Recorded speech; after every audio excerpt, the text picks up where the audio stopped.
친자 불일치 유전자 검사 결과 귀하와 검사 대상자 사이에는 혈연 관계가 성립하지 않습니다. 심장이 쿵 하고 바닥으로 떨어져 내리는 소리가 귓가에 이명처럼 울렸습니다. 잘못 본 거겠지. 노안이 와서 글씨가 헛보이는 거겠지. 몇 번이고 눈을 비비고 다시 들여다보았습니다. 하지만 그 잔인하고도 명백한 5글자는 검은 잉크 자국 그 이상이 되어 내 눈알을 파고들듯 선명하게 박혀왔습니다. 불일치라니요. 손에 든 A사 용지 한 장이 마치 수천 톤짜리 바위라도 되는 양 무거워서 손목이 꺾일 것만 같았습니다. 종이 끝을 잡은 내 손가락이 가을 바람에 흔들리는 앙상한 나뭇가지처럼 덜덜 떨리고 있었습니다. 아니, 손뿐만이 아니었습니다. 무릎이 어깨가 아닌 내 온몸의 세포 하나하나가 비명을 지르며 사시나무 떨듯 요동치고 있었습니다.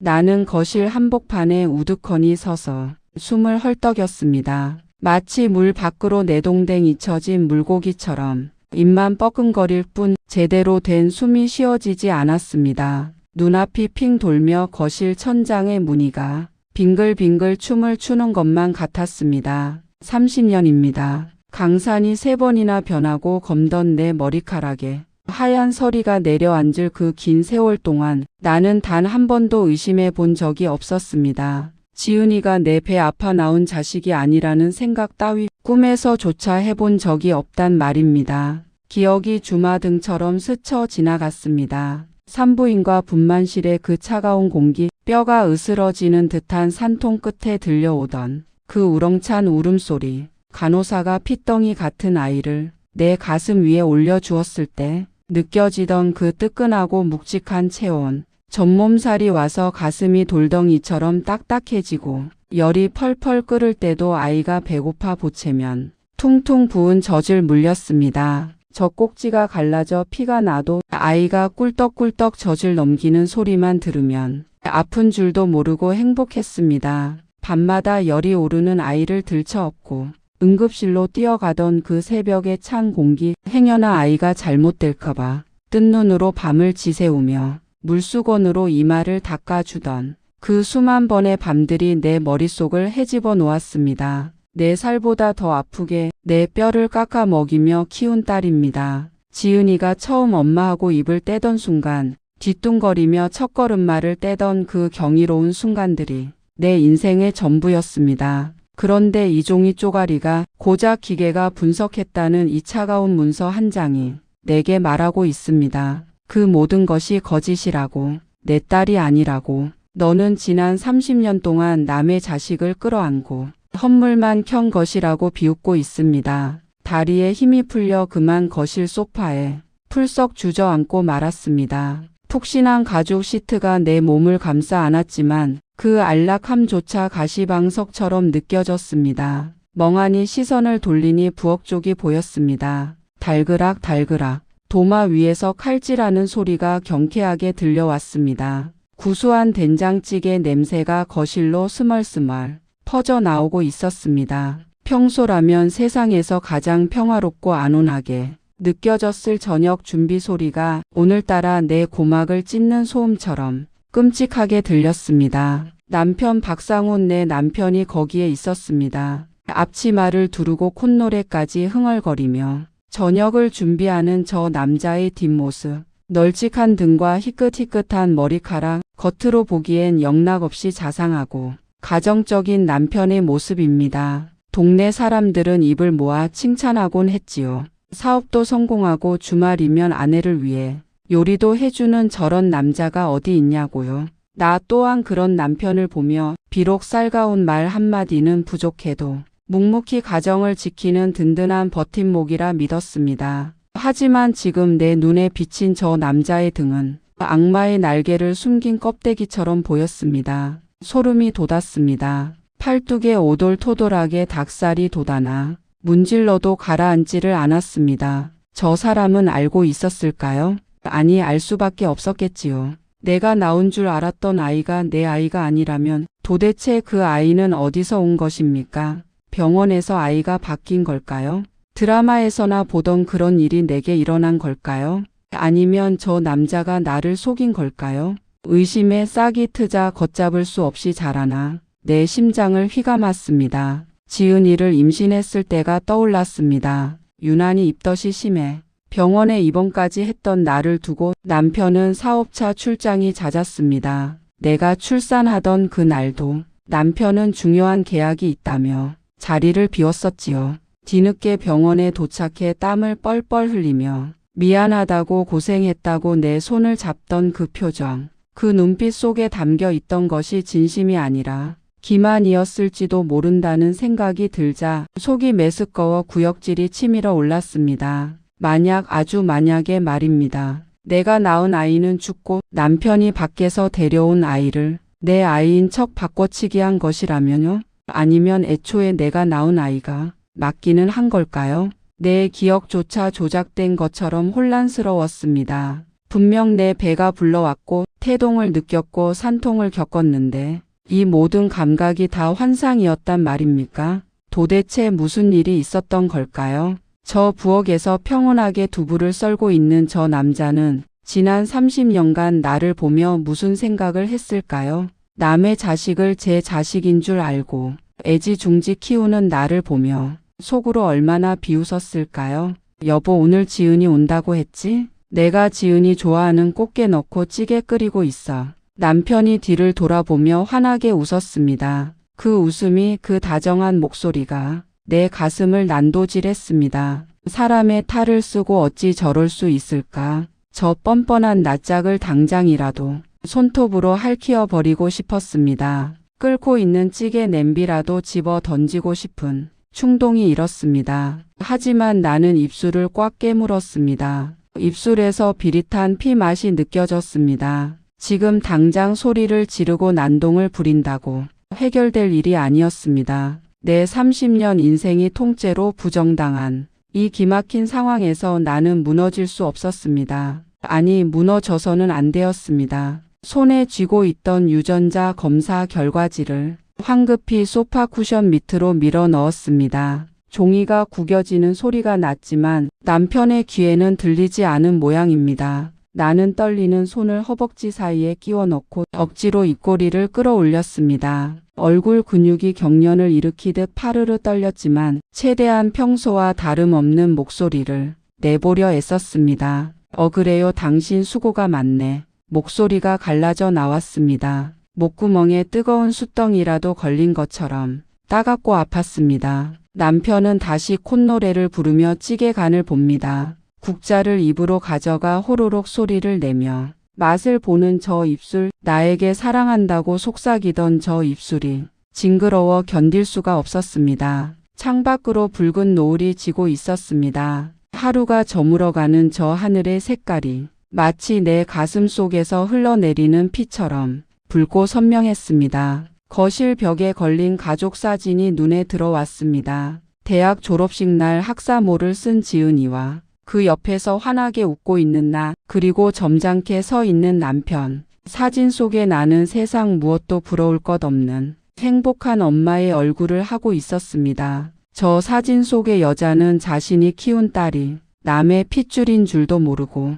저리도 좋다고 웃고 있습니다. 바보 천치 멍청이. 가슴 깊은 곳에서부터 뜨거운 것이 울컥 치밀어 올랐습니다. 그것은 슬픔이기도 했고 분노이기도 했으며 처절한 배신감이기도 했습니다. 내 젊음, 내 사랑, 내 헌신, 그 모든 것이 시궁창에 처박힌 기분이었습니다. 지은이의 얼굴이 떠올랐습니다. 엄마, 엄마 하며 나를 따르던 그 맑은 눈동자, 나를 닮아 식성이 비슷하다며 좋아하던 그 아이. 그 아이는 알고 있을까요? 자신이 내 딸이 아니라는 사실을. 아니면 그 아이도 나처럼 철저히 속고 살아온 걸까요? 만약 지은이가 남편의 외도로 낳은 자식이라면 그 생모는 누구란 말입니까? 어딘가에 살아서 이 꼴을 지켜보고 있었을까요? 내 손으로 자신의 핏줄을 키우게 만들고 뒤에서 쾌재를 부르고 있었을까요? 상상만으로도 머리가 터져버릴 것 같았습니다.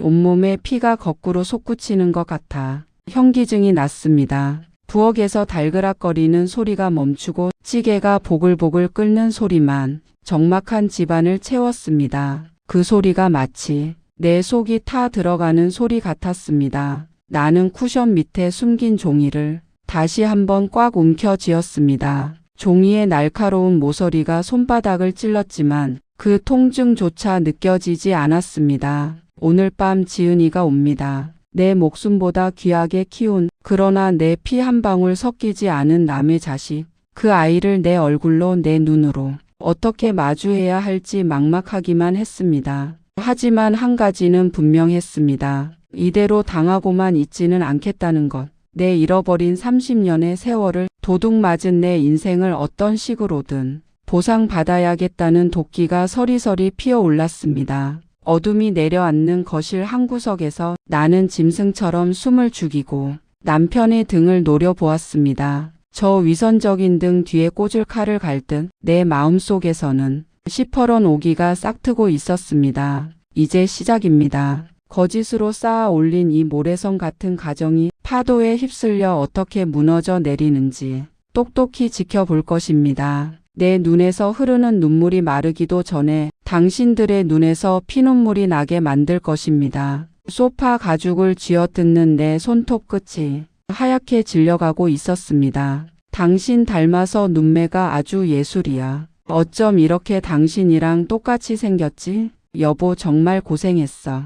우리 지은이 낳아줘서 정말 고마워. 그 가증스러운 입놀림, 뱀 혓바닥처럼 갈라진 그 거짓말을 믿고 30년을 살았습니다. 지금 당장이라도 시간을 되돌려 그날의 병실로 돌아갈 수만 있다면 땀범벅이 된 채 가식적인 눈물을 흘리던 박상훈. 그 인간의 멱살을 잡고 소리치고 싶습니다. 내 핏줄인 거 다 안다고 어디서 감히 남의 여자 배에서 나온 아이를 내 품에 안기냐고 말입니다. 하지만 그때의 저는 너무나 어리석었고 또 너무나 간절했습니다. 여러분 혹시 30년 전 그의 봄을 기억하시나요? 유난히도 벚꽃이 흐드러지게 피었던 4월이었습니다. 창밖에는 바람에 날린 꽃잎들이 눈송이처럼 흩날리는데 저는 산부인과 분만실 차가운 침대 위에서 생과 사를 오가는 사투를 벌이고 있었습니다. 노산이었습니다. 30이 훌쩍 넘도록 아이가 들어서지 않아 안 해본 것이 없었으니까요. 결혼하고 10년 가까이 아이 소식이 없자 시어머니의 눈초리는 날이 갈수록 매서워졌습니다. 명절 때마다 친척들이 던지는 아직 소식 없니?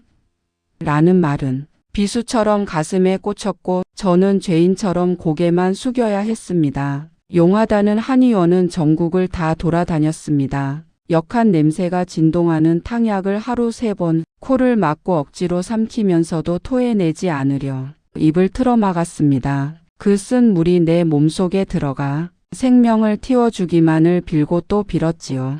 배란일만 되면 남편 눈치를 보며 숙제를 치르듯 잠자리를 가졌고 매달 찾아오는 붉은 흔적을 볼 때마다 화장실에 주저앉아 소리 없는 통곡을 삼켰습니다. 여자가 아이를 못 낳으면 칠거지약이라던 옛말이 제 숨통을 조여오는 것만 같았습니다. 그러다 기적처럼 아이가 찾아왔습니다. 입덧이 시작되어 물 한 모금 넘기기 힘들 때조차 저는 행복했습니다. 뱃속에서 꼬물거리는 태동이 느껴질 때면 세상 모든 것을 다 가진 듯 했습니다. 남편 박상훈도 뛸 듯이 기뻐했습니다. 퇴근길마다 과일이며 고기를 사들고 와 제 입에 넣어주며 우리 손자 고생이 많네. 내가 평생 잘할게. 라고 속삭였죠. 저는 그 말이 진심인 줄만 알았습니다. 우리 부부에게 찾아온 축복에 그 사람도 감격한 거라고 늦게 얻은 자식이라 더 애틋한 거라고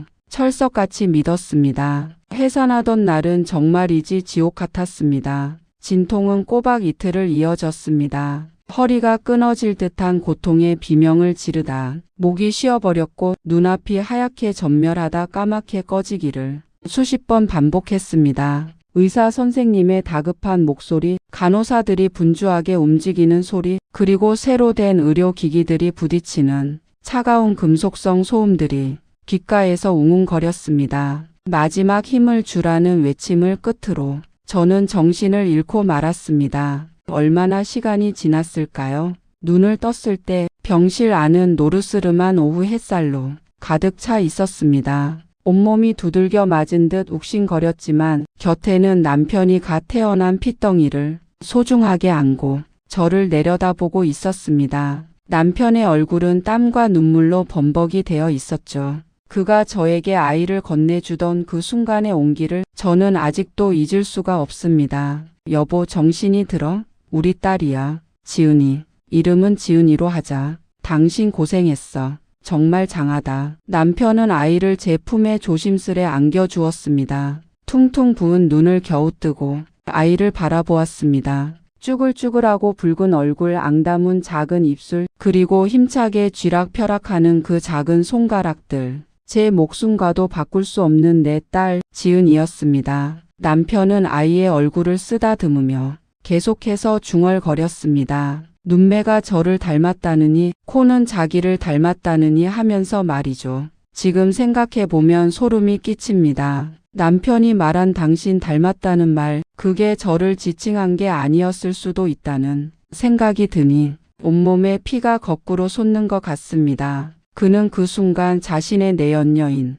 채미를 떠올리고 있었던 걸까요? 아니면 뻔뻔하게도 저를 기만하며 속으로 비웃고 있었던 걸까요? 아무것도 모르는 저는 그저 벅차오르는 모성애에 취해 젖이 불어 아픈 가슴을 부여잡고 아이에게 젖을 물렸습니다. 내 젖을 빨며 새근거리는 아이를 보며 지난 10년의 서름이 눈 녹듯 사라지는 것만 같았습니다. 그 후로 남편은 그야말로 딸바보가 되었습니다. 사업하느라 바쁘다던 사람이 지은이 목욕시키는 시간만 되면 칼같이 귀가했습니다. 서툰 손길로 아이를 씻기고 분을 발라주고 기저귀를 갈아주며 행복해했습니다. 밤에 아이가 열이라도 나면 저보다 더 놀라 버선발로 응급실로 뛰어가던 사람이었습니다. 지은이가 옹알이를 시작했을 때, 처음 걸음마를 떼었을 때, 유치원 재롱잔치 무대에 섰을 때 남편은 언제나 캠코더를 들고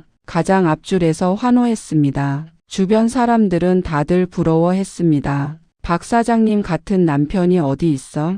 돈 잘 벌어 가정적이야. 애한테 끔찍해. 선자 씨는 전생에 나라를 구했나 봐. 그런 소리를 들을 때마다 저는 어깨가 으쓱해지곤 했습니다. 남편이 지은이에게 유난스러운 건 우리 부부가 그토록 어렵게 얻은 귀한 자식이라 그런 거라고만 생각했습니다. 저를 사랑해서 제가 낳은 아이라서 저렇게 끔찍하게 아끼는 거라고 착각했습니다. 하지만 그 모든 것은 철저하게 계산된 연극이었습니다. 남편이 지은이를 보며 지었던 그 흐뭇한 미소는 아내와의 사랑의 결실을 보는 아비의 미소가 아니었습니다. 그저 자신의 더러운 욕망으로 밖에서 나아온 핏줄, 자신의 유전자를 물려받은 자기 새끼에 대한 본능적인 집착이었을 뿐입니다. 저는 그 사실도 모른 채 남편이 산후조리라며 지어온 보약을 꼬박꼬박 받아 마셨습니다. 그 약이 제 몸을 보호해주는 보약이 아니라 진실을 보지 못하게 눈을 가리고 길을 막는 독약인 줄도 모르고 말입니다. 지은이가 초등학교에 들어갈 무렵 남편은 사업이 바빠졌다며 잦은 출장을 핑계로 집을 비우기 시작했습니다. 저는 그것조차 가족을 위한 희생이라 여겼습니다. 남편이 밖에서 어떤 여자를 만나고 다니는지, 그 여자가 바로 우리 지은이를 낳은 생모라는 사실은 꿈에도 상상하지 못했으니까요. 가끔 지은이를 보며 엄마랑은 별로 안 닮았네? 아빠 판박이다. 라고 농담처럼 던지던 시댁 식구들의 말도 그저 흘려들었습니다. 피 한 방울 섞이지 않았어도 내가 젖 먹여 키운 내 딸인데 닮고 안 닮고가 무슨 소용이냐며 웃어넘겼습니다. 그렇게 30년입니다. 강산이 3번이나 변하는 긴 세월 동안 저는 남의 여자가 낳은 아이를 내 가슴으로 낳은 자식이라 믿으며 온 정성을 다해 키웠습니다. 지은이가 아프면 제가 대신 아프게 해달라고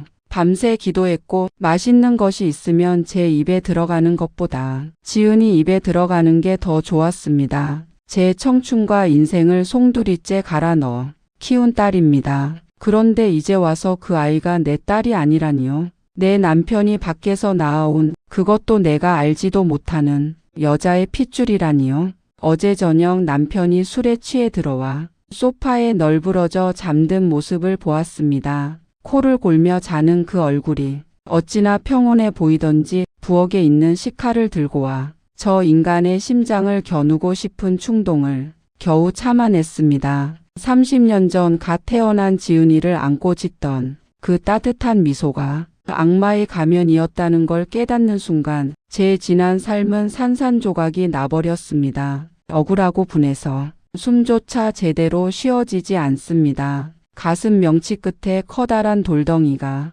얹힌 것처럼 답답하고 핏줄이 터져버릴 것만 같습니다. 하지만 여러분, 저는 무너지지 않을 겁니다. 비록 내 배 아파 낫지는 않았지만 지은이는 제 딸입니다. 30년 세월 동안 함께 울고 웃으며 쌓아온 정이 핏줄보다 진하다는 걸 보여줄 겁니다. 남편과 그 내연녀가 무슨 꿍꿍이를 꾸미고 있든 저는 제 딸을 그리고 제 인생을 지켜낼 겁니다. 이제 더 이상 속고만 사는 바보 같은 김선자는 없습니다. 두고 보세요. 이 끔찍한 배신의 대가를 어떻게 치르게 해줄지. 내 눈에서 흐른 피눈물만큼, 아니 그보다 더 처절하게 그들의 가슴을 찢어 놓을 것입니다. 당신 지금 제정신이야? 당장 그따위 건강검진 얘긴 집어치워. 애 결혼식 파토 내고 싶어서 환장했어? 고막을 찢을 듯한 고함 소리가 거실을 가득 메웠습니다. 평온하던 일요일 아침 식탁 위에 놓인 커피잔이 달달 떨릴 정도로 남편의 반응은 격렬했습니다.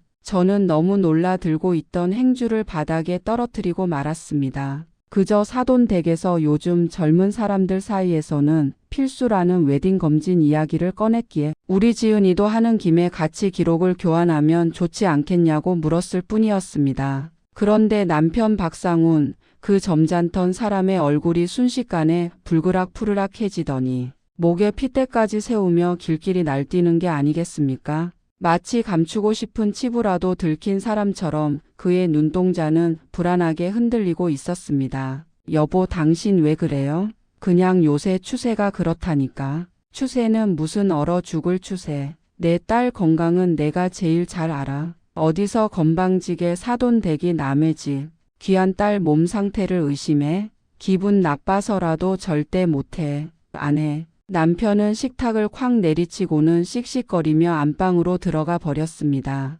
손끝이 파르르 떨려왔습니다. 30년을 같이 산 부부입니다. 남편의 저런 과민 반응은 단순히 딸을 아끼는 아비의 마음이라고 하기엔 어딘가 석연치 않았습니다. 등골을 타고 서늘한 기운이 스쳐 지나갔습니다. 여자의 직감, 아니 엄마의 직감이라는 게 있지 않습니까? 그날 이후 남편의 눈치를 살피며 가슴 한구석에 따리를 튼 의심을 지울 수가 없었습니다. 결국 저는 남편 몰래 지은이를 데리고 병원으로 향했습니다. 지은이는 영문도 모른 채 엄마가 가자니까 그저 해맑게 웃으며 따라 나섰지요. 엄마, 아빠가 알면 또 불같이 화내실 텐데 그냥 우리끼리 몰래 하는 거야. 조수석에 앉아 콧노래를 흥얼거리는 딸아이의 옆 얼굴을 힐끔 쳐다보았습니다. 뽀얀 피부, 오뚝한 코, 웃을 때 반달이 되는 눈매. 내 배 아파 낳아 금지옥엽 키운 내 새끼입니다. 그런데 왜 자꾸만 운전대를 잡은 제 손에 식은땀이 배어나는 걸까요?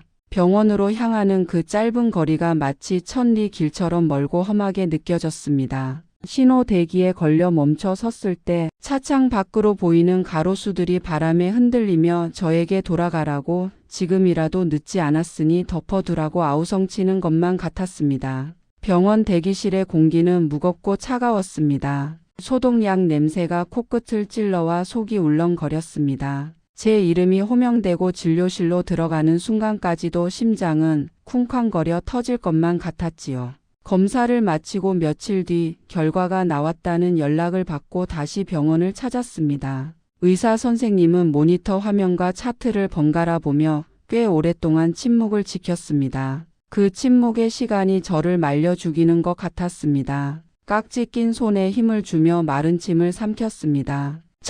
선생님, 우리 지은이 어디 안 좋은 데라도 있나요? 제 물음에 의사 선생님은 안경을 고쳤으며 곤란한 표정으로 저를 바라보았습니다. 그리고 조심스럽게 입을 떼더군요. 어머니, 혹시 아버님 혈액형이 정확히 어떻게 되시죠? 남편이요? O형이에요. 저도 O형이고요. 그래서 우리 지은이도 당연히 O형이라고 알고 키웠는데 의사 선생님의 미간이 좁혀졌습니다. 그는 한숨을 짧게 내쉬더니 차트 한 장을 제 앞으로 내밀었습니다. 어머니 놀라지 말고 들으세요. 여기 검사 결과를 보시면 따님은 AB형입니다. 순간 머릿속이 하얗게 변했습니다. 아무런 생각도 나지 않았습니다. 그저 멍하니 의사 선생님의 입만 바라보았습니다. 네? 그게 무슨 잘못 나왔겠죠. 기계가 고장 났거나 피가 바뀌었거나 제 검사까지 마친 결과입니다. 어머니도 아시다시피 O형과 O형 부모 사이에서는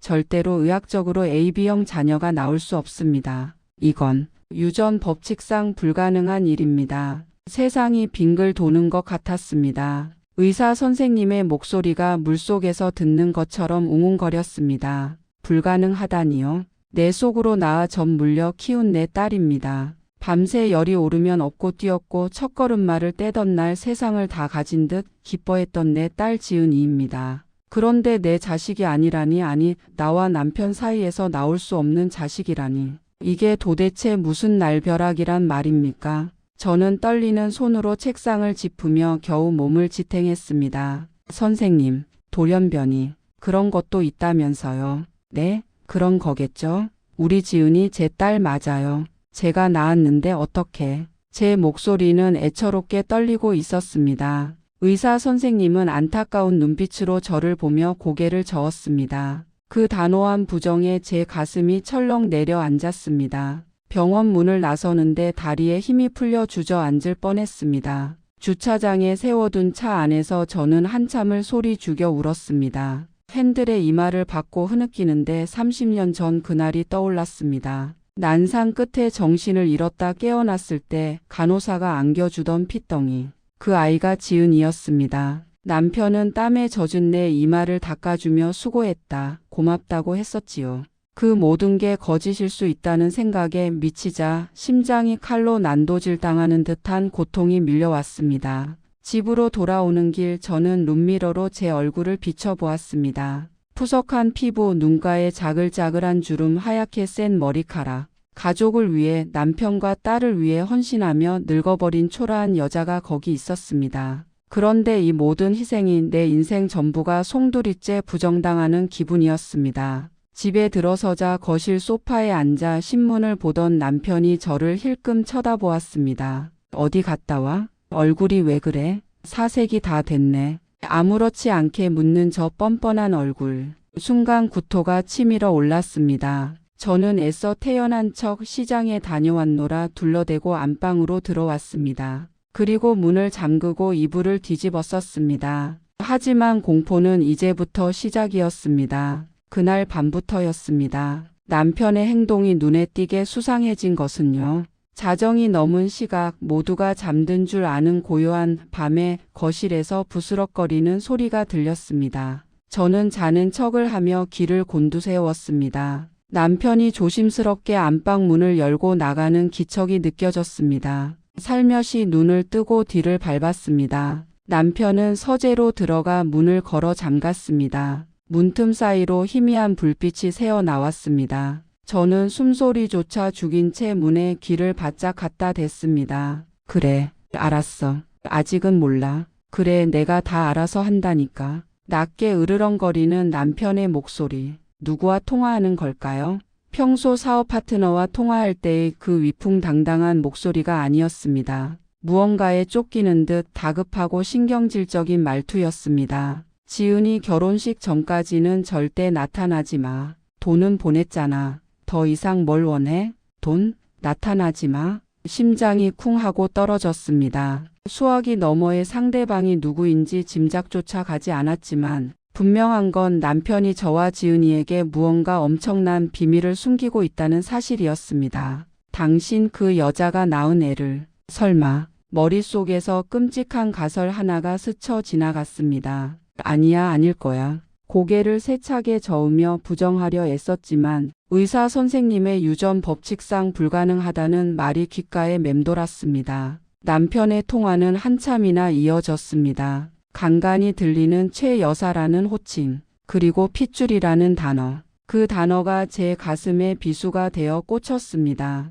30년을 함께 산 남편이 세상에서 제일 자상한 아빠인 척했던 그 사람이 실은 가면을 쓴 괴물이었을지도 모른다는 공포가 엄습했습니다. 서재 안에서 의자 끄는 소리가 들리자 저는 화들짝 놀라 까치발을 들고 다시 안방으로 도망쳐 왔습니다. 이불 속으로 들어가 누웠지만 온몸이 사시나무 떨듯 떨려왔습니다. 옆자리에 남편이 들어와 눕는 인기척이 느껴졌습니다. 술 냄새가 확 풍겼습니다. 그는 아무 일도 없었다는 듯 코까지 골며 잠이 들었습니다. 저는 캄캄한 어둠 속에서 뜬 눈으로 밤을 지새웠습니다. 천장을 바라보는 제 눈에서 뜨거운 눈물이 주르륵 흘러내려 베개를 적셨습니다. 지은이의 웃는 얼굴이 자꾸만 눈앞에 아른거렸습니다. 엄마, 나 이 드레스 어때? 예뻐? 웨딩 드레스를 입고 환하게 웃던 우리 딸. 내 목숨보다 귀한 내 딸. 만약 지은이가 내 핏줄이 아니라면, 남편이 밖에서 낳아온 자식을 나에게 속여 키우게 한 거라면,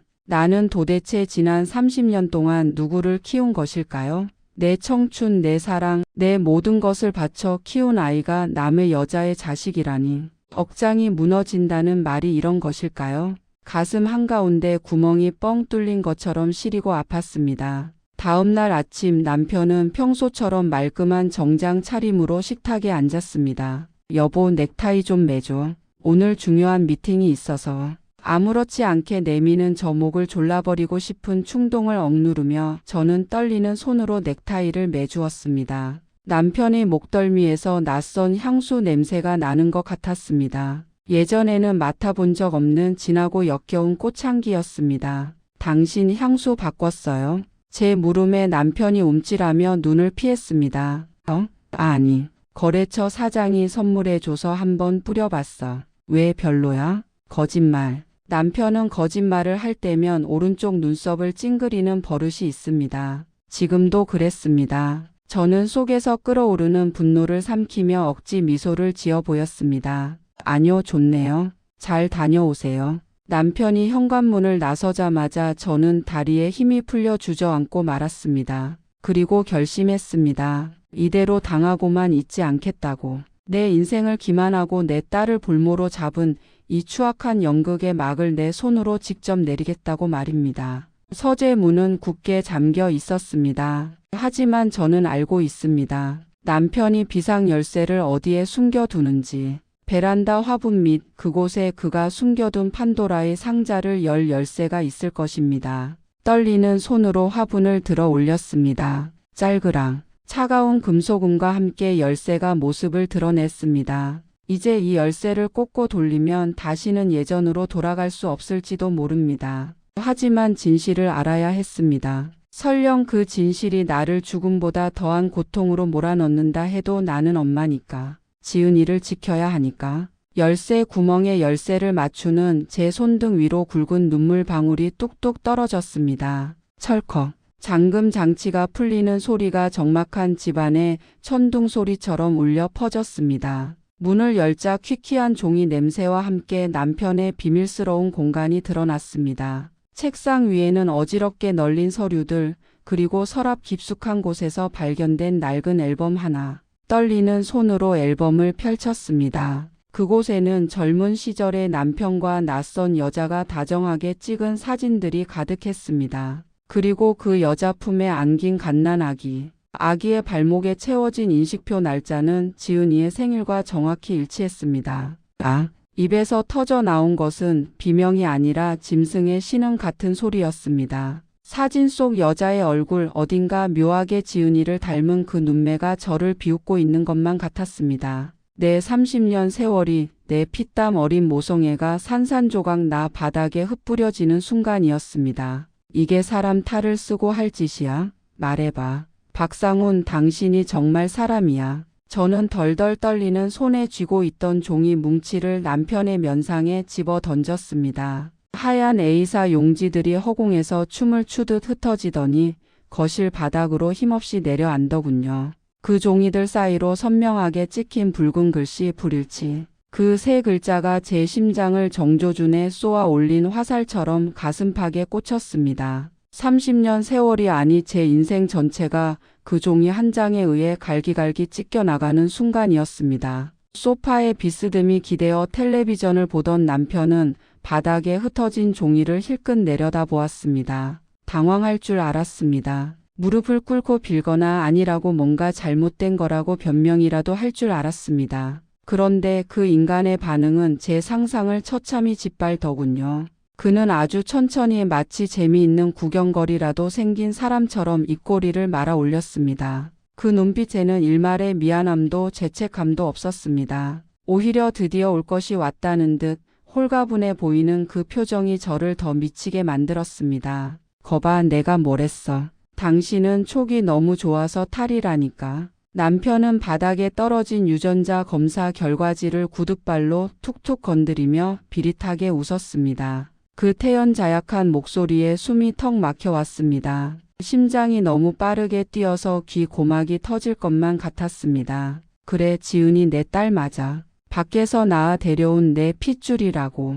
그게 뭐? 이제 와서 그게 뭐 어쨌다는 건데? 뭐? 당신 지금 그게 할 소리야? 30년이야. 무려 30년을 나를 속였어. 내가 낳은 내 자식인 줄 알고 금이야 오기야 키운 애가. 당신이 밖에서 낳아온 자식이라고? 아이고 김선자 씨, 착각하지 마. 당신은 애를 낳은 적이 없어. 남편은 식탁 위에 있던 사과를 집어들어 옷에 쓱쓱 문지르더니 아삭하고 크게 한 입 베어 물었습니다. 그 소리가 어찌나 끔찍하던지 마치 제 뼈를 씹어 먹는 소리처럼 들렸습니다. 무슨 소리야? 내가 지은이를 낳을 때 그 상고를 다 기억하는데. 그날 비가 억수같이 쏟아졌고 당신이 내 손을 잡아줬잖아. 당신은 기억력이 참 좋아. 자기 편한 대로만 기억하니까. 그날 당신 난산 끝에 기절했어. 그리고 깨어났을 때 내가 아이를 안겨줬지. 당신 뱃속에 있던 애는 태어나자마자 숨이 끊어졌어. 당신 몸이 워낙 부실해서 애를 담을 그릇이 못 됐던 거지. 성녀이나 다름없는 몸 껍데기만 멀쩡했지 속은 텅 비어 있었던 거야. 세상이 빙글빙글 도는 것 같았습니다. 성녀라니. 아이를 담을 그릇이 못 된다니. 30년 전 병원에서 눈을 떴을 때 핏덩이 같은 아이를 안겨주며 고생했어. 우리 딸이야 하며. 눈물을 글썽이던 그 자상한 남편은 도대체 누구였단 말입니까? 그때 그 따뜻했던 손길, 감격에 젖어 떨리던 목소리, 그 모든 것이 다 연기였다는 겁니까? 그래서 죽은 내 자식 대신 당신 내연녀가 낳은 자식을 내 품에 안겼다고? 내가 유산한 사실도 숨기고? 그래야지 어쩌겠어. 미인은 당시의 몸을 풀 상황이 아니었고 우리 집엔 아이가 필요했고 당신은 충격받아 미쳐버릴까봐 내가 선의를 베푼 거야. 남의 씨라도 품어 키우면서 엄마 노릇 해보라고 기회를 준 거라고. 고맙게 생각해야지 안 그래? 남편은 사과를 우적우적 씹으며 말을 이었습니다. 입가에 흐르는 과즙을 손등으로 훔치는 그 모습이 금방이라도 달려들어 목을 조르고 싶을 만큼 혐오스러웠습니다. 어떻게 사람이 아니 사람의 탈을 쓰고 이렇게까지 잔인할 수 있단 말입니까? 30년 동안 남의 자식 키우느라 고생했다 선자야. 이제 지은이도 다 컸고 진실을 알 때도 됐지. 미가 그러더라. 이제라도 제 딸이랑 같이 살고 싶다고. 당신도 알잖아. 핏줄이 얼마나 무서운 건지. 껍데기뿐인 엄마보단 낳아준 친엄마랑 사는 게 지은이한테도 행복 아니겠어? 당신 정말 미쳤구나. 어떻게 그런 말을. 그러니까 당신이 좀 나가줘야겠어. 이 집 명의는 당신으로 되어 있어도 사실 내 돈으로 산 거나 다름없잖아. 위자료는 섭섭지 않게 챙겨줄 테니까 조용히 짐 싸서 나가. 지은이한테 추한 꼴 보이기 싫으면. 남편은 먹다 남은 사과 꼬투리를 쓰레기통에 휙 던져 넣더니 휘파람을 불며 안방으로 들어가 버렸습니다. 쾅 하고 닫히는 문소리가 제 인생의 종말을 알리는 장례식 종소리처럼 들렸습니다. 다리에 힘이 풀려 그 자리에 주저앉고 말았습니다. 차가운 마룻바닥의 냉기가 엉덩이를 타고 척추를 지나 정수리까지 찌릿하게 올라왔습니다. 눈물이 나지 않았습니다. 너무 기가 막히고 원통해서 눈물조차 말라버린 것 같았습니다. 거실 벽에 걸린 가족 사진이 눈에 들어왔습니다. 환하게 웃고 있는 지은이, 그 옆에서 인자한 척 웃고 있는 남편, 그리고 아무것도 모른 채 행복해하는 바보 같은 저. 사진 속의 저는 세상에서 가장 행복한 여자였는데 지금 거실 바닥에 널브러진 저는 세상에서 가장 비참한 껍데기가 되어 있었습니다. 지은아, 내 딸 지은아. 입 밖으로 소리 내어 부르지도 못하고 속으로만 아이의 이름을 되뇌었습니다. 핏줄이 아니라고요? 내 배 아파 낳은 자식이 아니라고요? 그게 무슨 상관입니까? 밤새 열이 펄펄 끓던 아이를 업고 응급실로 뛰어가던 그 밤, 학교에서 상장을 받아왔을 때 세상을 다 가진 듯 기뻐했던 순간들, 첫 월급을 탔다며 내복을 사왔을 때 느꼈던 그 뭉클함, 그 모든 시간과 기억이 가짜란 말입니까? 피 한 방울 섞이지 않았어도 지은이는 제 가슴으로 낳고 눈물로 키운 제 딸이었습니다. 그런데 이제 와서 친엄마가 나타났으니 비키라고요? 속에서 뜨거운 불덩이가 치밀어 올랐습니다. 억장이 무너진다는 게 이런 거구나, 하늘이 노래진다는 게 이런 거구나 싶었습니다. 당장이라도 베란다 창문을 열고 뛰어내리고 싶은 충동이 일었습니다. 이렇게 사느니 차라리 죽어서 이 지독한 배신감을 끝내고 싶었습니다. 그때였습니다. 안방에서 남편의 휴대전화 벨소리가 울렸습니다. 남편은 씻으러 들어갔는지 물소리만 들려올 뿐 전화를 받지 않았습니다. 저는 홀린 듯 기어서 안방 문을 열었습니다. 침대 위에 놓인 남편의 양복상의 그 안주머니에서 휴대전화가 징징대며 울고 있었습니다. 화면에는 최 이사라는 이름이 떠 있었습니다. 남편 회사의 이사라고만 알고 있었던 사람. 하지만 여자의 직감이라는 게 참 무섭더군요. 저는 떨리는 손으로 전화를 받는 대신 조용히 끊어지는 화면을 지켜보았습니다. 그러자 곧바로 메시지 하나가 도착했습니다. 잠금 화면 위로 미리 보기 메시지가 떴습니다. 자기야, 오늘 이야기했어? 그 멍청한 여자가 순순히 나간대. 그리고 명예 이전 서류는 확실히 챙겼지? 그 건물 내 앞으로 돌려놓기로 한 거 잊으면 안 돼. 지은이 핑계 대고 얼른 내쫓아. 순간 머리를 망치로 얻어맞은 듯 멍해졌습니다. 미희라는 여자 내연녀였습니다. 단순히 지은이의 친엄마라서 합치겠다는 게 아니었습니다. 남편과 그 여자는 처음부터 짜고 저를 내쫓을 계획이었던 겁니다. 게다가 건물이라니요. 그 건물은 돌아가신 제 친정아버지가 평생 고생해서 마련해 주신 제 노후의 마지막 보루였습니다. 남편 사업이 어려울 때도 절대 건드리지 않고 지켜왔던 제 명의의 건물입니다. 그들은 단순히 저를 쫓아내려는 게 아니었습니다. 저를 빈털터리로 만들고 제 아버지의 피땀, 어린 유산까지 가로채서 자기들끼리 떵떵거리며 살 작정이었던 겁니다. 지은이를 핑계로 내세워서 말이죠. 멍청한 여자. 메시지 속 그 단어가 제 뇌리에 박혔습니다. 그래요, 저는 멍청했습니다. 30년을 속고도 남편이라고 믿었던 제가 멍청했습니다. 하지만 더 이상은 아닙니다. 바닥을 짚고 일어서는 제 손에 힘이 들어갔습니다. 칠흑 같은 절망 속에서 역설적이게도 살아야겠다는 도끼가 피어올랐습니다. 이대로 물러날 수는 없습니다. 내 딸 지은이를 저런 파렴치한 인간들의 소나귀에 돈에 눈먼 친엄마라는 여자에게 넘겨줄 수는 없습니다. 그리고 내 아버지가 남겨주신 유산을 저 더러운 불륜 커플의 행복을 위한 제물로 바칠 수는 더더욱 없습니다. 저는 남편의 휴대전화를 들어 그 메시지를 제 전화기로 전송했습니다. 그리고 옷장 깊숙한 곳에 숨겨두었던 남편이 절대 찾지 못할 작은 녹음기를 꺼내 주머니에 넣었습니다.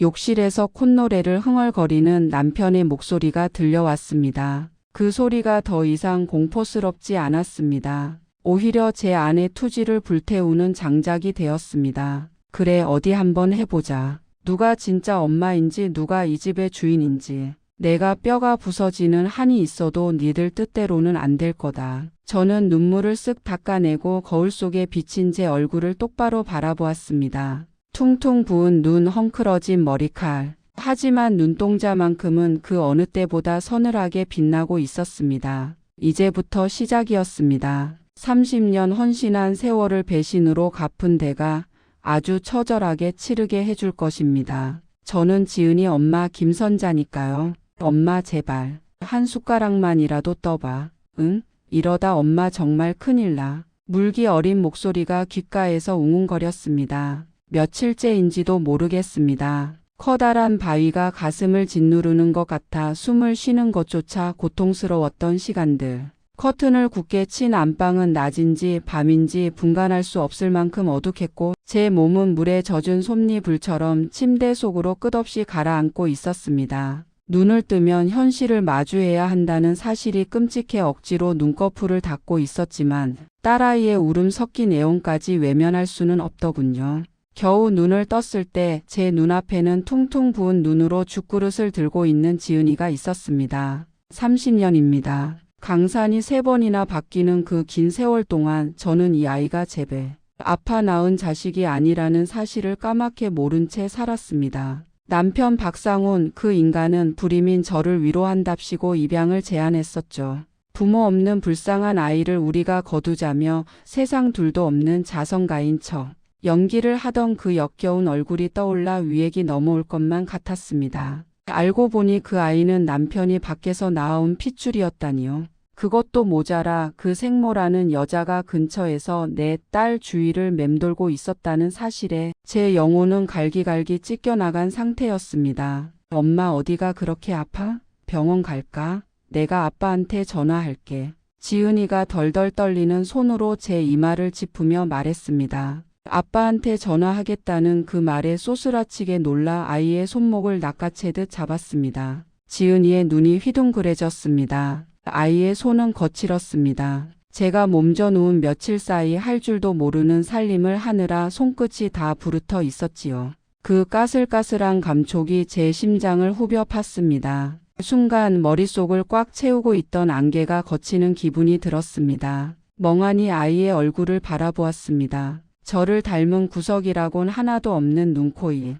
하지만 저를 걱정하며 흘리는 저 뜨거운 눈물은 30년 동안 제가 이 아이에게 쏟아부은 사랑의 증거였습니다. 젖을 물리지 못해 분유를 타 먹이며 밤을 지새웠던 날들, 아파서 열이 펄펄 끓을 때 업고 뛰었던 응급실의 차가운 공기, 대학 합격증을 받고 서로 부둥켜 안고 울었던 환희의 순간들. 그 모든 시간들이 주마등처럼 스쳐 지나갔습니다. 피가 섞이지 않았으면 어떻습니까? 이 아이의 살과 뼈를 키운 건 그 여자가 아니라 접니다. 이 아이의 웃음을 만들고 눈물을 닦아준 건 바로 저 김선자란 말입니다. 그런데 저 파렴치한 인간과 그 탐욕스러운 내연녀가 감히 내 딸을 사이에 두고 저울질을 해? 내 딸이 받을 상처 따위는 안중에도 없이 자신들의 욕심을 채우는 도구로 이용하려 들어? 가슴 밑바닥에서 뜨거운 불덩이가 치밀어 올랐습니다. 그것은 슬픔이 아니었습니다. 맹렬한 분노였고 동시에 서슬퍼런 살기였습니다. 저는 자리에서 벌떡 일어났습니다. 아니, 전화하지 마라. 그 사람한테 연락할 필요 없어. 제 목소리는 며칠을 굶어 갈라지고 쉬어 있었지만 그 어느 때보다 단호했습니다. 지은이가 놀란 토끼 눈을 하고 저를 바라보았습니다. 저는 떨리는 손으로 숟가락을 받아 들었습니다. 전복을 다져 넣고 참기름을 둘러 고소한 냄새가 진동하는 죽. 지은이가 서툰 솜씨로 끓여낸 이 죽을 저는 살기 위해, 아니 싸우기 위해 꾸역꾸역 목구멍으로 넘겼습니다. 모래알을 삼키는 기분이었지만 남길 수 없었습니다. 내가 무너지면 지은이도 무너진다. 내가 약해지면 저 악마 같은 것들이 내 딸을 집어삼킬 것이다. 그 생각 하나로 바닥까지 싹싹 긁어 먹었습니다. 엄마 이제 좀 괜찮아? 그래 엄마 이제 괜찮다. 지은아 너 잠깐 나가서 장 좀 봐올래? 엄마가 기운 좀 차리게 고기 좀 굽자. 지은이를 억지로 내보낸 뒤 저는 욕실로 들어갔습니다.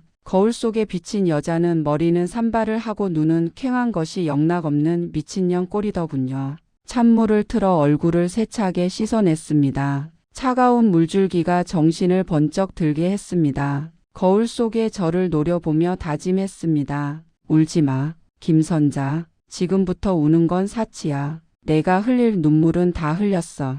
이제부터는 그 인간 눈에서 피눈물이 나게 만들어야지. 젖은 얼굴을 닦지도 않은 채 저는 안방 건너편에 있는 남편의 서재로 향했습니다. 평소 남편은 사업상의 비밀이라며 제가 청소하러 들어가는 것조차 질색하던 공간이었습니다. 예전 같으면 남편의 호통이 무서워 문고리조차 잡지 못했을 겁니다. 하지만 지금의 저는 잃을 게 없는 사람이었습니다. 아니, 지켜야 할 것이 너무나 분명한 어미 짐승이었습니다. 서재 문을 열자 남편 특유의 짙은 스킨 냄새와 오래된 책 냄새가 섞여 끼쳐왔습니다. 그 역겨운 냄새에 헛구역질이 날 뻔했습니다. 저는 숨을 멈추고 책상 앞으로 다가갔습니다. 육중한 마호가니 책상. 그가 집에서도 왕처럼 군림하며 앉아있던 자리. 저는 그 의자를 옆으로 치워버리고 서랍을 뒤지기 시작했습니다. 역시나 잠겨 있었습니다. 하지만 저는 알고 있었습니다. 그가 술에 취해 들어와 비밀번호를 잊어버릴까 봐 책상 밑바닥에 작은 포스트잇을 붙여둔다는 것을요. 꼼꼼한 척하지만 결정적인 순간에 허술한 인간. 저는 책상 밑으로 기어 들어가 그 숫자를 확인했습니다. 415. 채미 그 여자의 생일이더군요.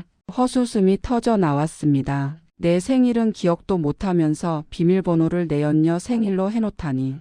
기가 막히다 못해 서글픔조차 느껴지지 않았습니다. 딸까. 경쾌한 소리와 함께 서랍이 열렸습니다. 그 안에는 판도라의 상자가 들어있더군요. 이중장부, 차명 계좌 통장들, 그리고 별도의 휴대전화까지. 저는 떨리는 손을 진정시키며 장부를 펼쳤습니다. 깨알같이 적힌 숫자들 사이로 낯익은 이름이 보였습니다. 채미. 매달 꼬박꼬박 생활비 명목으로 송금된 금액은 제가 상상하던 수준을 훨씬 뛰어넘었습니다. 제가 콩나물값 100원, 200원을 아끼려고 시장 바닥을 헤맬 때 그는 그 여자에게 명품 가방을 사주고 최고급 호텔 회원권을 끊어주고 있었습니다. 더욱 충격적인 것은 회사 공금 횡령 내역이었습니다. 지은이의 유학 자금이라며 회사 돈을 빼돌린 기록이 있었는데 정작 그 돈의 절반은 채미의 개인 사업 자금으로 흘러들어가 있었습니다. 내 딸의 이름을 팔아 그 여자의 배를 불려주고 있었던 겁니다. 손이 부들부들 떨려서 장부를 놓칠 뻔했습니다. 이 나쁜 놈, 천벌을 받을 놈. 입술을 깨물어 피가 배어 나왔지만 통증조차 느껴지지 않았습니다. 저는 휴대전화를 꺼내 장부의 내용을 한 페이지도 빠짐없이 사진으로 찍기 시작했습니다. 초점이 흔들리지 않게 숨을 참아가며 그가 저지른 죄악의 증거들을 하나하나 수집했습니다. 통장 거래 내역, 그 여자가 보낸 오빠 이번 달 생활비가 좀 부족해 따위의 문자 메시지들, 두 사람이 다정하게 골프장에서 찍은 사진들까지. 사진을 찍는 내내 심장이 터질 듯이 뛰었지만 머리는 차갑게 식어갔습니다. 증거를 확보한 뒤 저는 모든 것을 원래대로 돌려놓았습니다. 책상 위에 먼지 하나, 볼펜의 각도까지 그가 의심하지 않도록 완벽하게. 서재를 나온 저는 안방으로 돌아와 깊숙이 숨겨두었던 비상금 통장을 꺼냈습니다. 그리고 평소 알고 지내던 지인의 소개로 알게 된 이혼 전문 변호사에게 전화를 걸었습니다. 수화기 너머로 들려오는 신호음이 길게 느껴졌습니다. 네, 변호사님. 저 김선자입니다. 지금 상담 가능할까요? 네, 단순히 이혼만 하려는 게 아닙니다. 그 사람 사회적으로 매장시키고 싶습니다. 가진 것 하나 없이 빈털터리로 쫓겨나게 만들고 싶어요. 네, 증거는 차고 넘칩니다. 전화를 끊고 창밖을 바라보았습니다. 어느새 해가 뉘엿뉘엿 지고 있었습니다. 붉게 물든 노을이 마치 제 안에서 타오르는 복수심처럼 보였습니다. 박상훈, 당신은 꿈에도 모를 거야. 순종적이고 멍청하다고 무시했던 당신 아내가 지금 어떤 칼을 갈고 있는지. 당신이 가장 안심하고 있을 때 당신이 쌓아 올린 그 위선의 성을 내가 무너뜨려 줄게. 현관문 도어록 소리가 들렸습니다. 띠리릭 마이너스. 아이고 우리 마누라 아직도 아픈가? 밥은? 거실에서 들려오는 남편의 목소리. 아무 일도 없었다는 듯 뻔뻔하게 밥 타령을 하는 그 목소리에 치가 떨렸습니다. 하지만 저는 입꼬리를 억지로 올리며 거울을 보며 표정을 고쳤습니다. 아직은 아닙니다. 아직은 발톱을 드러낼 때가 아닙니다. 여보 왔어요? 저는 방문을 열고 나가며 최대한 힘없는 목소리로 그러나 눈빛만은 형형하게 빛내며 그를 맞이했습니다. 이제부터 시작입니다. 30년 묵은 호랑이의 사냥이. 이쪽은 제 사업을 도와주는 먼 친척분입니다. 워낙 지은이를 어릴 때부터 예뻐해서 오늘 좋은 날이라 인사도 드릴 겸 제가 불렀어요. 남편 박상훈의 입에서 그 뻔뻔한 거짓말이 흘러나오는 순간 저는 식탁보 아래에서 주먹을 얼마나 꽉 쥐었는지 손톱이 살을 파고들어 피가 날 지경이었습니다. 눈앞에 앉은 저 여자 최미. 짙은 화장으로 주름을 가리고 명품으로 온몸을 휘감은 채 우아한 척.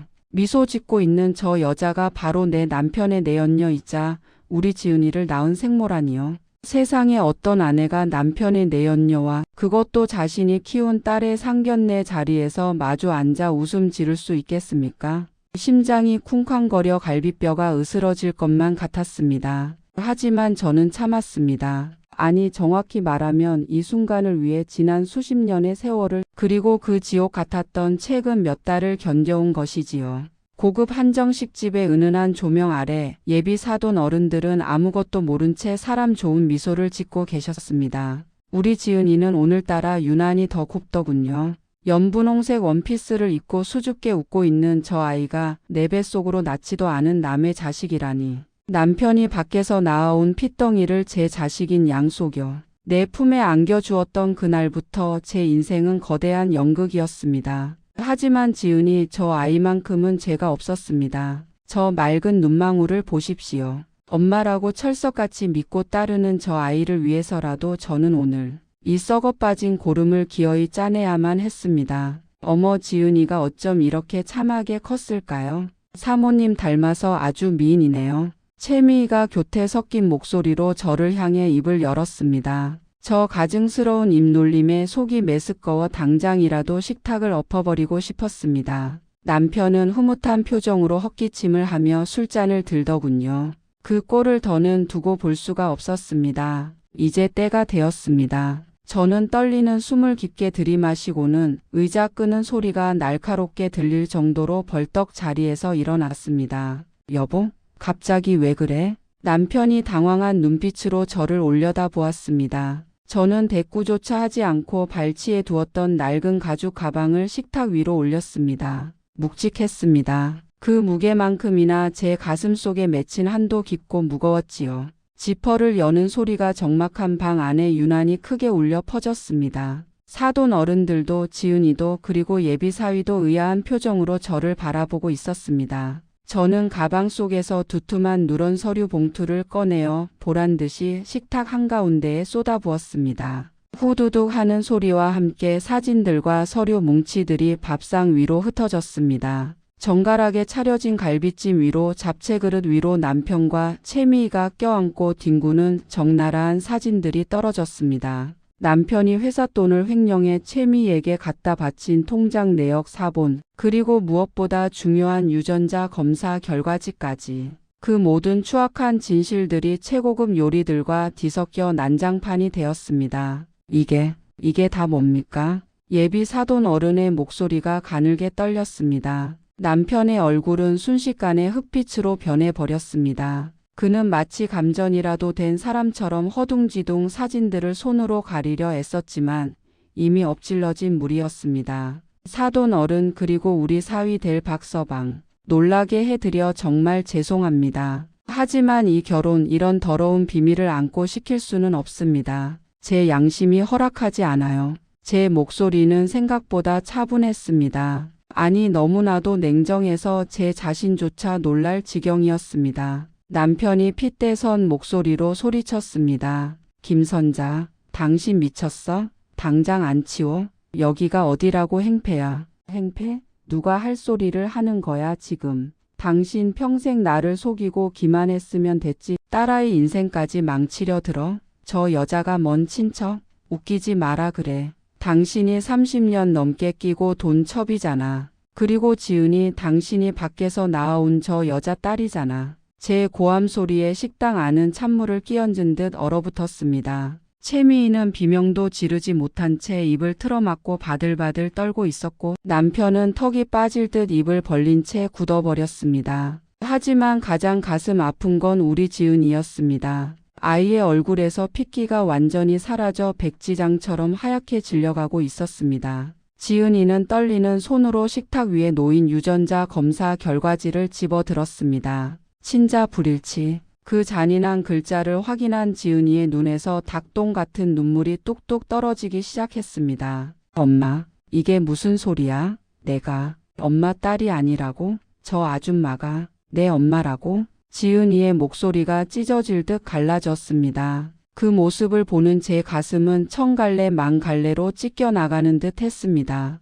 하지만 여기서 멈출 수 없었습니다. 썩은 살을 도려내야 새 살이 돋는 법이니까요. 남편은 그제야 사태 파악이 되었는지 저에게 달려들어 팔을 낚아채며 윽박질렀습니다. 이 여자가 노망이 났나? 그래, 사실이다. 지은이 내 핏줄이고 저 사람 딸이야. 당신은 껍데기일 뿐이라고. 핏줄 하나 안 섞인 주제에 어디서 큰 소리야? 당신이 낳지도 않은 애한테 무슨 권리가 있어. 남편의 그 말 껍데기라는 그 단어가 제 이성의 마지막 끈을 끊어버렸습니다. 평생을 헌신한 아내에게 자식을 키워준 어미에게 할 소리입니까? 저는 온몸에 피가 거꾸로 솟구치는 분노를 느끼며 남편의 뺨을 힘껏 올려붙였습니다. 짝 하는 소리가 방 안을 쩌렁쩌렁 울렸습니다. 남편이 비틀거리는 사이 저는 울고 있는 지은이를 와락 끌어안았습니다. 그리고 짐승처럼 울부짖었습니다. 핏줄? 그깟 피 한 방울 섞인 게 뭐 그리 대수야. 이 아이 30년 동안 키운 건 나야. 밤마다 열 오르면 업고 뛴 것도 나고 똥 기저귀 수천 번 갈아준 것도 나야. 지은이가 첫 걸음마 뗄 때 처음으로 엄마라고 불렀을 때 그 곁에 있었던 건 당신도 아니고 저 여자도 아니야. 바로 나였다고. 제 목소리는 절규에 가까웠습니다. 목구멍에서 피맛이 느껴졌습니다. 당신들이 쾌락에 빠져 싸질러 놓은 핏덩이 내가 내 가슴으로 내 눈물로 키웠어. 낳기만 하면 부모야. 버리고 도망간 년이 부모고 속이고 이용해 먹은 놈이 부모냐고. 이 아이 엄마는 나 하나뿐이야. 누가 뭐래도 내 딸이야. 지은이는 제 품에 안겨 오열했습니다. 엄마 미안해. 엄마. 아이의 뜨거운 눈물이 제 옷깃을 적셨습니다. 저는 지은이의 등을 더 세게 부서져라 껴안았습니다. 내 새끼 불쌍한 내 새끼.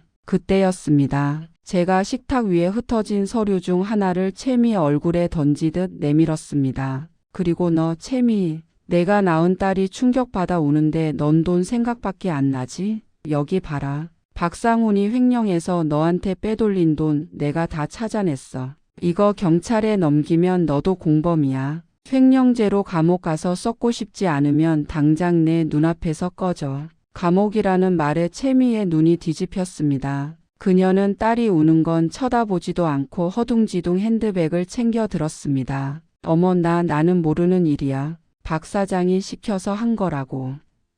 비명 같은 변명을 남기고 그녀는 쥐새끼처럼 도망쳤습니다. 그 뒷모습을 보며 남편은 바닥에 주저앉았습니다. 예비 사돈들은 혀를 차며 자리에서 일어났고 식당 직원이 놀라 달려올 정도로 현장은 아수라장이 되었습니다. 바닥에 주저앉아 넋이 나간 남편을 내려다보았습니다. 한때는 하늘처럼 믿었던 남자, 내 청춘을 다 바쳤던 남자가 이제는 그저 초라하고 늙은 죄인으로 보일 뿐이었습니다. 그의 눈동자에는 후회와 공포가 뒤섞여 있었지만 이미 늦었습니다. 저는 지은이의 손을 꼭 잡았습니다. 아이의 손이 찹니다. 하지만 제 손의 온기가 전해지면 곧 따뜻해지겠지요.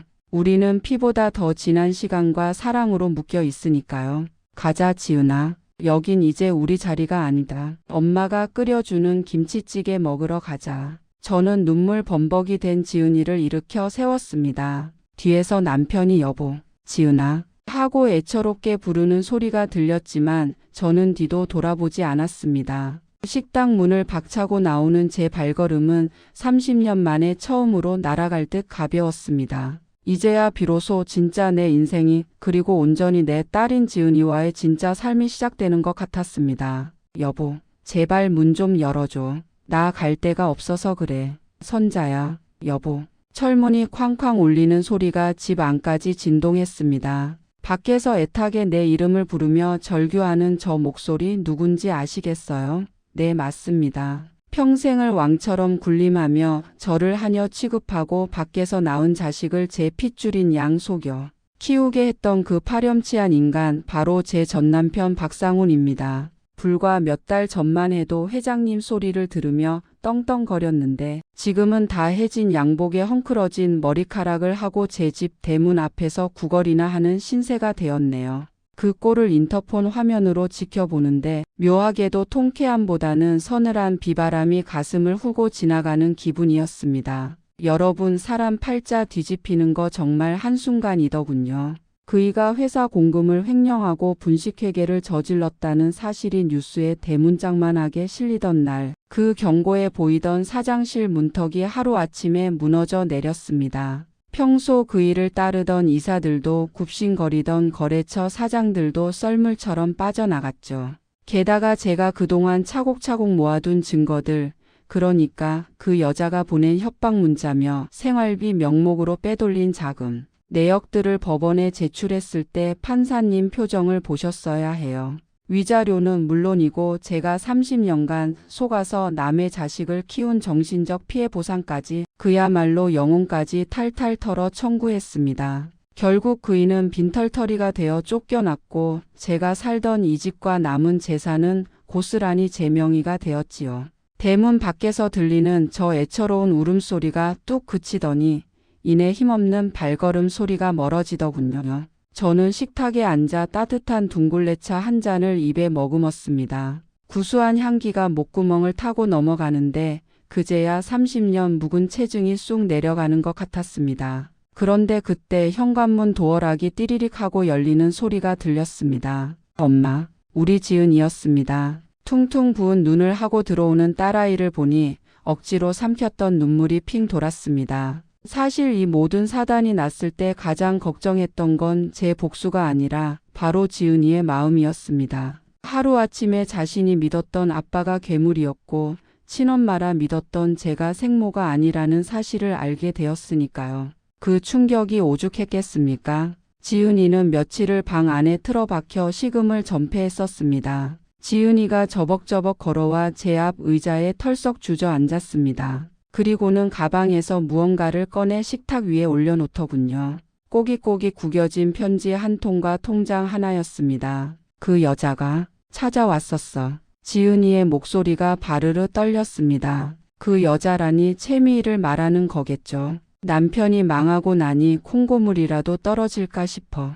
지은이 주변을 맴돌던 그 탐욕스러운 여자가 기어이 딸아이 앞에 나타난 모양이었습니다. 제 가슴이 철렁 내려앉았습니다. 혹시라도 지은이가 흔들렸을까봐, 핏줄이라는 게 당겨서 그쪽으로 마음을 돌렸을까봐 손끝이 차가워졌습니다. 돈 달라고 하더라. 아빠 망해서 줄 돈 없으니 이제 딸인 내가 자기를 부양해야 하는 거 아니냐고. 낳아준 은혜도 모르냐면서 뻔뻔하게 손을 내밀더라고.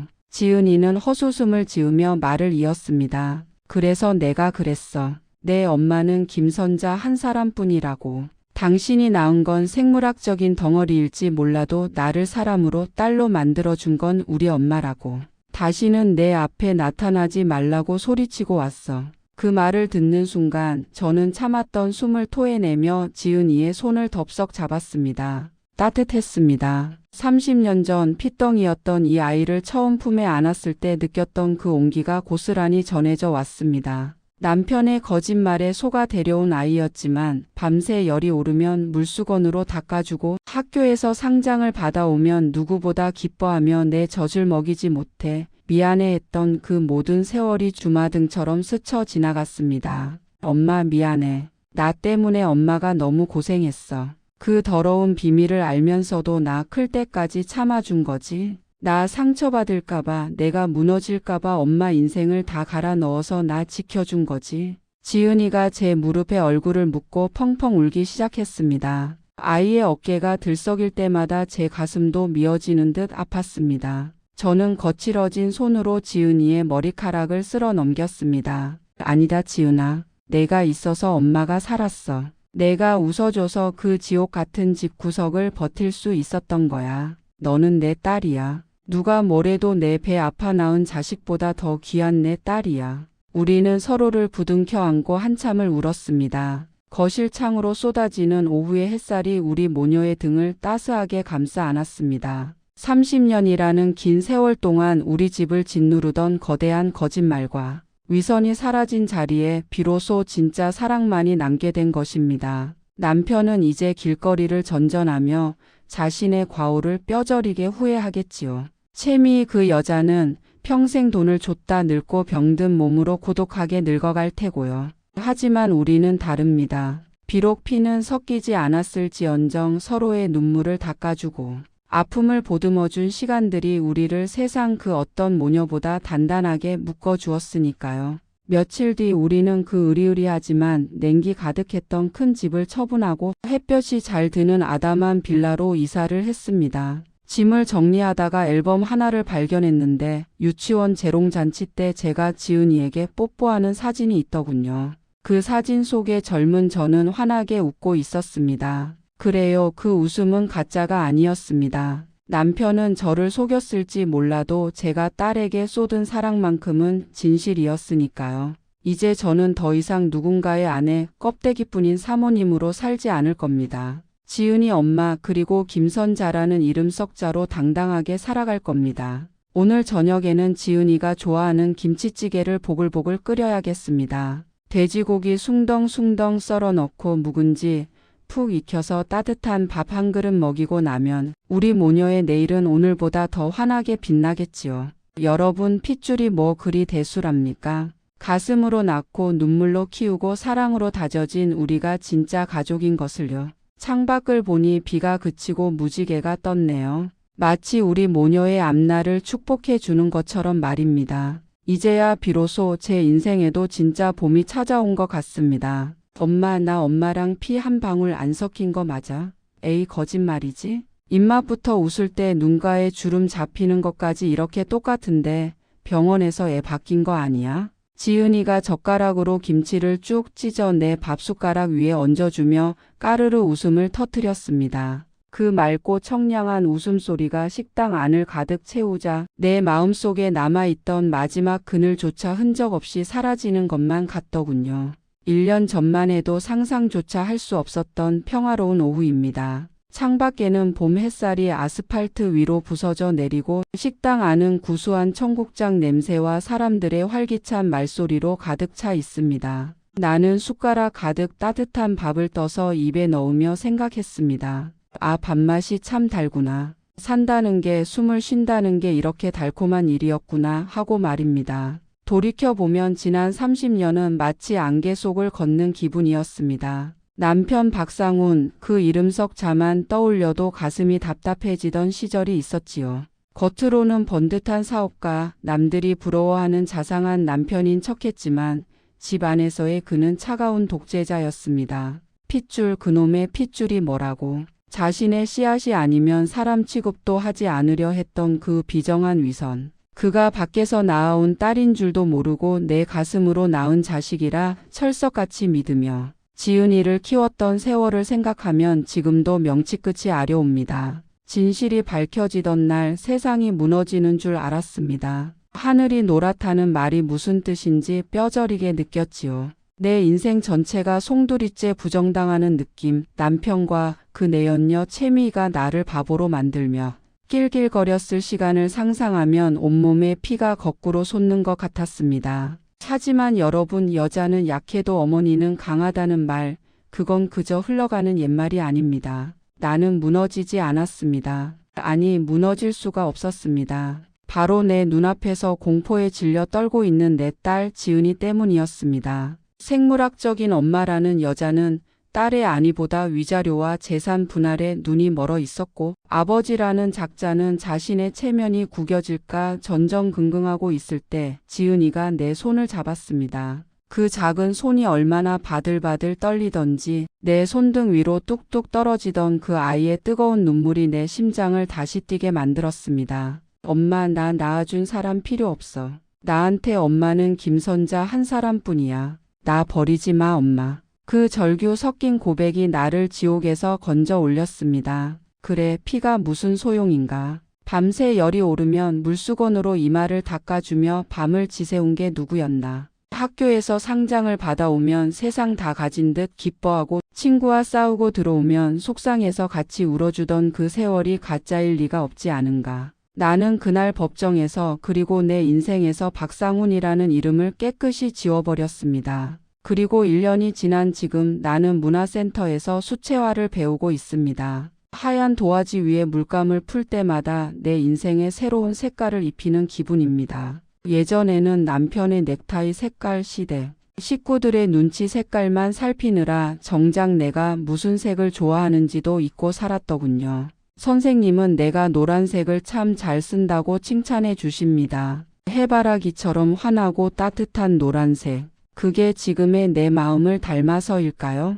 오늘 수업이 끝나고 나오는데 저 멀리서 지은이가 손을 흔들며 달려오더군요. 김선자 여사님.